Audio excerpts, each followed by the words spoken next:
Hello बच्चों, आप सब कैसे हो। हम आपको आज क्या पढ़ाएंगे, हिंदी साहित्य के इतिहास में आचार्य रामचंद्र शुक्ल के बारे में बताएंगे कि इनका साहित्य का हिंदी साहित्य का नाम क्या है और किस सन में इन्होंने किया है। ठीक है।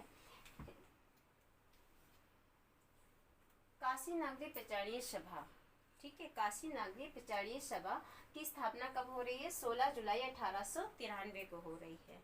ये जो काशी नागरी प्रचारीय सभा है, इसमें 3 विद्वानों ने इसकी स्थापना की थी। कौन कौन से थे वो? एक तो श्याम कुमार दास हो गए, श्याम सुंदर दास हो गए, ठीक। दूसरे नंबर पे कौन है? शिव कुमार सिंह हो गए। तीसरे कौन है? राम नारायण मिश्र हो गए। इन तीनों विद्वानों ने काशी नागरी प्रचारीय सभा की स्थापना की थी बनारस में। ठीक है। काशी नागरी प्रचारीय सभा से हिंदी शब्द सागर नामक कोश डिक्शनरी कराया जा रहा था, यानी कि काशी नागरी प्रचारीय सभा में हिंदी शब्द सागर नाम का कोश कराया जा रहा था। इसकी भूमिका के रूप में आचार्य रामचंद्र शुक्ल ने हिंदी साहित्य का विकास लिखा। किस नाम से हिंदी साहित्य का विकास लिखा इन्होंने? रामचंद्र शुक्ल ने सबसे पहले हिंदी साहित्य का विकास के नाम से लिखा। यह ग्रंथ जनवरी 1929 में प्रकाशित हो गया था। जो रामचंद्र शुक्ल ने सबसे पहले हिंदी शब्द सागर में इसकी भूमिका के रूप में हिंदी साहित्य का विकास के रूप में इन्होंने इसको लिखा था। कब? जनवरी 1929 में। ठीक है। फिर क्या हुआ? 1940 ईस्वी में काशी नागरी प्रचारीय सभा में ही इस भूमिका को स्वतंत्र पुस्तकाकार के रूप में हिंदी साहित्य का इतिहास के नाम से प्रकाशित कराया गया। मतलब रामचंद्र शुक्ल ने 1940 में काशी नागरी प्रचारीय सभा में ही हिंदी साहित्य के इतिहास के नाम से प्रकाशित हुआ। यानी कि पहले किस नाम से ये प्रकाशित हुआ था? 1829 में।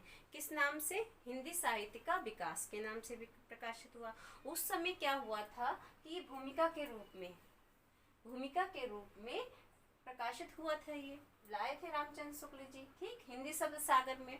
लेकिन जब 1940 ईस्वी में ये क्या हो गई, ये स्वतंत्र रूप से आई पुस्तक यानी पुस्तकाकार के रूप में, एक स्वतंत्र पुस्तकाकार के रूप में हिंदी साहित्य का इतिहास यानी कि 1940 में प्रकाशित हुआ। ठीक है। इसमें शुक्ल जी ने 900 वर्षों के इतिहास को 4 स्पष्ट कालखंडों में विभाजित किया। यानी 900 वर्षों काल के 900 वर्ष यानी कि के काल को इन्होंने कितने 4 स्पष्ट कालों में विभाजित किया, 4 यानी भागों में। फिर देखिए इनके पॉइंट है। शुक्ल जी ने युगीन प्रवृत्तियों पर विशेष ध्यान दिया। शुक्ल जी जो थे, रामचंद्र शुक्ल यानी कि इन्होंने क्या था, युगीन प्रवृत्तियों पर विशेष ध्यान दिया है। ये इनकी एक विशेषता थी। सूफी मसनवी शैली को विदेशी बताया। रामचंद्र शुक्ल जो थे ये क्या कह रहे थे? सूफी मसनवी शैली को इन्होंने क्या बताया है? विदेशी बताया है।